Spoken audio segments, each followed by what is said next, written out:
যখন পুজো করতে বসে কি বলে বলুন তো, এইতে গন্ধে ফোনটা ইয়ে করে ফোন পেয়ে যাও। আজকে যতগুলো দক্ষিণা পাবেন একটা ব্যালেন্স ভরবেন। গুরু ঋষি সাহা ওম নমো Narayan Saha. Hello friends, welcome back to my channel. আশা করছি আপনারা খুব ভালো আছেন। আর এখন ঘড়িতে বাজে 5টা 10। দেখতেই পাচ্ছেন ভোরের আলো একদম ফুটে উঠেছে। আর কেন এত তাড়াতাড়ি উঠলাম, এত সকাল সকাল ওঠার একটাই কারণ, সে কারণটা হচ্ছে আজকে দোল পূর্ণিমা। তাই দোল পূর্ণিমার অনেক অনেক শুভেচ্ছা জানাই সকলকে। Happy Holi all of you. আমার চ্যানেলের প্রত্যেককে সকলের দোল ভালো কেটেছে আশা করি। আর আজকে যেহেতু পূর্ণিমা এখনো ছাড়েনি আর আমাদের পুজো হবে, সেই জন্য এত তাড়াতাড়ি ওঠা। ওপরের সমস্ত ঠাকুর ঘর পোছা, গাছে জল দেওয়া কমপ্লিট করে নিচে নেমেছি। চানটা করে এবার যাব পুজোর জোগাড় করতে। চলুন চানটা করে নিই। তো এই যে সমস্ত কিছু ওপরে নিয়ে চলে এসেছি। ঠাকুরের দশকর্মার জিনিস, ঠাকুরের ধুতি, ফুল, ফল, সবজি, সিধের ফল। আর এখানে বাসনগুলো ধুয়ে ধায়ে রাখা আছে। চলুন জোগাড়টা শুরু করি। একটু পরেই ব্রাহ্মণ চলে আসবে। ঘড়িতে বাজে এখন 6টা বাজতে 5 মিনিট বাকি।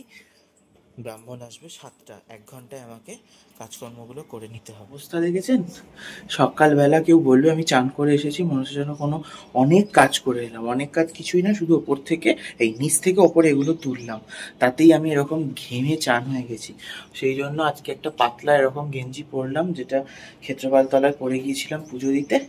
ব্যাস, ভাবছিলাম পাঞ্জাবি পরবো, নিয়ে নড়তে পারবো না, এত ঘেমে চান হয়ে পাঞ্জাবি থেকে জল গড়াবে। আর আনকমফোর্টেবল ফিল হলে না কাজ করা যাবে না। তো সেই জন্য আমি একদম পাতলা গেঞ্জি পরেছি, এত গরম নিতে পারছি না যেন। কিছুদিন পরে কি হবে কি জানি। চলো করে ফেলি তাহলে কাজগুলো। এই ঝালরটা এখানে টাঙিয়ে নিলাম সুন্দর করে। আর এবার এই কাজগুলো করে নি। চলুন। আমাকে দেখা যাচ্ছে এই সমস্ত কিছু আয়োজনের মাঝে আমি এত বড় মানুষটা চাপা পড়ে গেছি, দেখেছেন? দশকর্মার বাজারগুলো সব নামিয়ে নি, মানে বার করে নি আর কি। এই হচ্ছে আমাদের হোমের এতগুলো কাঠ। হোমের জায়গাটা আলাদা রেখে গুছিয়ে দিতে হবে।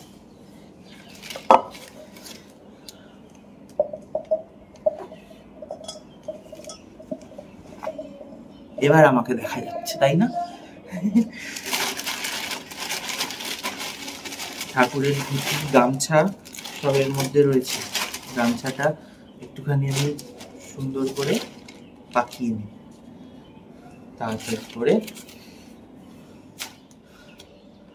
এই যে একটু এরকম সুন্দর করে পাকিয়ে নিলে না ময়ূরপুচ্ছর মতো ঘটে যখন দেয় দেখতেও সুন্দর লাগে। মানে ঠাকুর ঘরের যে একটা পুজো ব্যাপারটার ভীষণ শোভা বর্ধন করে। তো সেই জন্যই এটা আমি ইউটিউব দেখে শিখেছিলাম যেটাকে কি সুন্দর করে করে। তো তারপর থেকে আমাদের বাড়িতে যখনই পুজো হয় আমি এইরকম ভাবে সুন্দর করে বেঁধে দিই। আর এটা যখন ঘটে দেয় তখন সেটা আরো সুন্দর লাগে।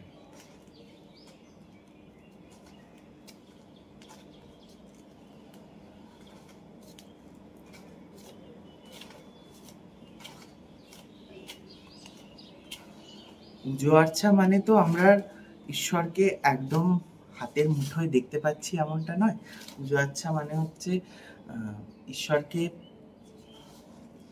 ঈশ্বরের কাছে যে সেবাটা দিচ্ছি সেটা খুব সুন্দর করে গুছিয়ে পরিপাটি করে হলে, চোখের শান্তি এবং মনের শান্তি থাকলে আমার মনে হয় ঈশ্বরের কাছে সেই আরতিটা পৌঁছয়।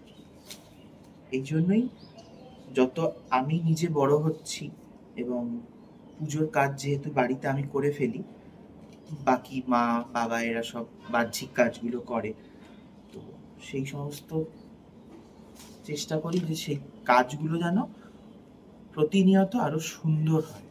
দেখুন কি সুন্দর লাগছে, তাই না? এটা ঘটের ওপর এইভাবে দিয়ে দেবে। ভালো হয়েছে?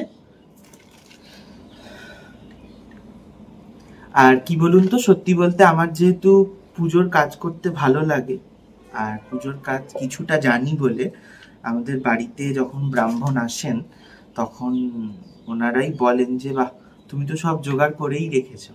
তো এটাই থাকে, এই যে যেমন দ্বার ঘটে সিঁদুর এঁকে, মানে স্বস্তিক চিহ্ন এঁকে সিঁদুর দিয়ে সেই দ্বার ঘট ওখানে বসিয়ে রাখা। এবার ঠাকুরমশাই যখন আসবে সেই দ্বার ঘটে পুজো করবেন।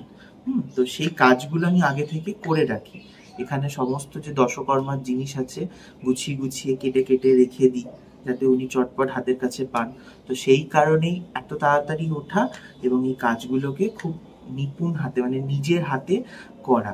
সেই জন্য মানে পুজো করে শান্তি লাগে বাড়িতে যখন পুজো হয়, যে হ্যাঁ ঠাকুরের কাছে আমার আরতি বা আমার এই কাজটা পৌঁছেছে। ঈশ্বরও তো কর্মে বিশ্বাস করে বলুন। আমি যদি শুয়ে থাকি ভাবি আমার পুজোটা হয়ে যাবে, ব্রাহ্মণ সব করে নেবে, তাহলে সমস্ত ঈশ্বরের আশীর্বাদ ব্রাহ্মণই নিয়ে বাড়ি চলে যাবে। নিজেদের মানে নিজেদের আশীর্বাদ নেওয়ার জন্য পুজোতে নিজেদের ইনভলভমেন্টটা থাকা উচিত আমার মনে হয়, তাই তো বলুন। তো সেই ইনভলভমেন্ট নিয়ে ঘেমে চান হয়ে গেছি আমি। এখনো নিচ থেকে কেউ আসেনি। সুমনা এখানে একটুখানি গুছিয়ে দিয়ে গেল, ও নিচে রেডি হয়ে ফলটা কেটে দেবে, আর আমি এখানে এবার ফুল টুলগুলো রেডি করি। আর এই যে দেখুন, ঈশ্বরকে মালা পরানোর পর কি অপূর্ব সুন্দর দেখতে লাগছে, তাই না?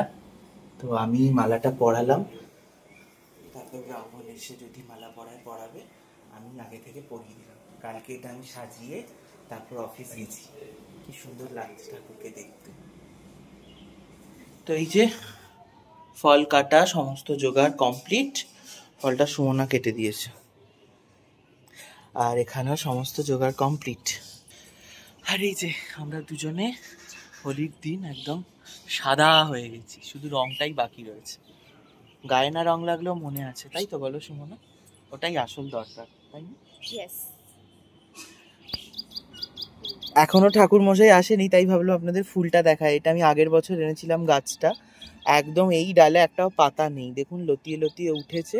মানে আমি এই পাইপটার সাথে লতানো করে দিয়েছিলাম, আর একদম ওপরে রোজ 3টে 4টে 5টা 2টো একটা করে ফুল ফুটছে। আর কি অপূর্ব লাগছে দেখুন এই ফুলগুলো, কত কুঁড়ি ধরেছে। সুমনা বলছিল যে একটু তুলে ঠাকুরকে দাও, কিন্তু আমার না এইভাবে ফুল তুলতে ভাল লাগে না। এই গাছেই এত সুন্দর লাগছে, নীল আকাশের মাঝে এরকম সবুজ হলুদ, অপূর্ব লাগছে। আর এখানে একটা ছোট্ট মিনি টগর ফুটেছে, আর এগুলো তো বেশ অনেক দিন ধরে ফুটে আছে। আর ওদিকে একটা গোলাপ গাছে কুঁড়িও ধরেছে, বুঝলেন? এই যে আমাদের বাগানের মালি জামা কাপড়ের আড়ালে চলে গেছে। ইনি হচ্ছেন আমাদের বাগানের মালি, মালিনী। যদিও এখন সকালবেলা উঠে আমি জল দিই, তো তোমার কাজটা আমি করি। হ্যাঁ, সারটাও দেয়, পেঁয়াজের খোলা, এখুনি ফলের খোসাগুলো বোধহয় জমিয়ে রাখলো, ওগুলোও দেবে। তো এই হচ্ছে মানে দেবে না তো পেঁয়াজ ধোয়া জল, নানা রকমের কি সব সার মার তৈরি করে টুকটাক করে দিতে থাকে ও। আর আপনার ফোনে পাওয়া যায় না কেন? ফোন নাম্বার ফোন যাচ্ছে না, ফোনে ব্যালেন্স ভরেননি আপনি? আজকে যতগুলো দক্ষিণা পাবেন একটা ব্যালেন্স ভরবেন।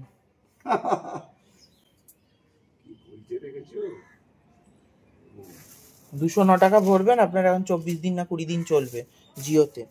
কতবার ফোন করেছি, কাল থেকে ফোন করছি, ফোনই যাচ্ছে না। একবার তো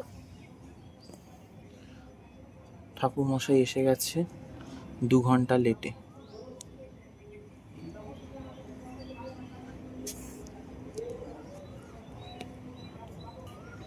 আমাদের অবস্থা, চান করেছি না ঘেমে যাচ্ছি বোঝা খুব মুশকিল।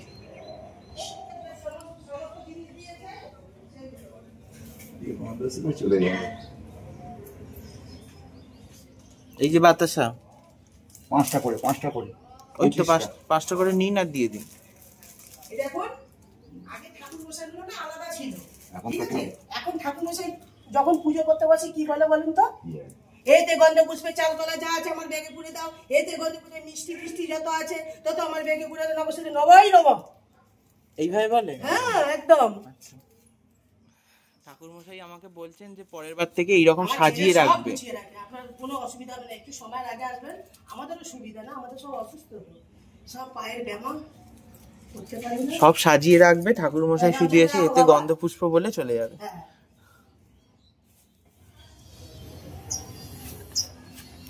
শিরনি মাখা কমপ্লিট, এবার পুজোয় বসবেন। কি দেবো? এর তুলে দাও। পবিত্র বা সর্বাবস্থা গত বিবা যৎসরি কুণ্ডুরিকাক্ষং সবাজ্য অভ্যন্তর নম নম বিবর্ষতে বিবর্ষতে ব্রহ্মণ্য ব্রহ্মণ্য ভাষ্যতে ভাষ্যতে বিষ্ণু বিষ্ণু তেজসে তেজসে জগৎ জগৎ সবিত্তে সবিত্তে সুচয়ে সুচয়ে সবিত্তে সবিত্তে কর্মদায়িনী কর্মদায়িনী ইদমর্ঘং ইদমর্ঘং নম নম সূর্যায় নম সূর্যায় নম। এই সূর্য এই সূর্য সহস্রাংশ সহস্রাংশ তেজরাশে তেজরাশে ভাস্করে ভাস্করে অনুকম্পায়া অনুকম্পায়া মাং ভক্তং মাং ভক্তং জ্ঞানর্গং জ্ঞানঙ্গং নম নম সূর্যায় নম সূর্যায় নম। কপালে ঠেকাও।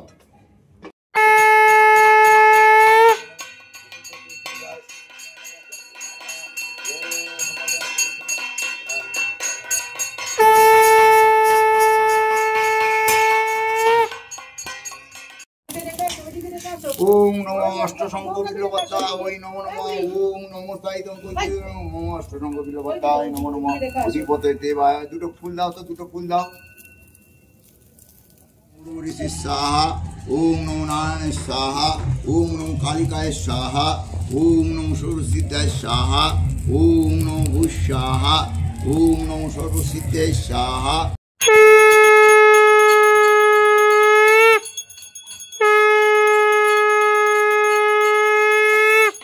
2 ঘন্টা লেটে ব্রাহ্মণ এলেও ওনার পুজোতে আমরা অভিভূত। মন্ত্রোচ্চারণ থেকে শুরু করে ওনার সমস্ত কাজকর্মে সত্যি মনের মধ্যে এক অসম্ভব শান্তি যাচ্ছে। পুজো সমাপ্ত হলো আমাদের। পুজো শেষে এখানে খাওন দাওনের প্রস্তুতি চলছে। ওদিকে ডালপুরি লেচি মা কাটছে, সুমনা বেলছে, আর আমি ভাজবো। চলুন।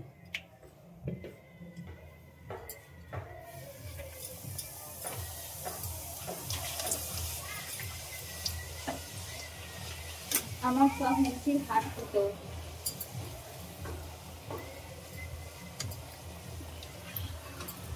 মেঘের মধ্যে রোদ উঠলে না সবচেয়ে বেশি গরম। চলুন তাহলে লুচিগুলো সমস্ত ভেজে নিই, ভেজে খাওয়া দাওয়া করি।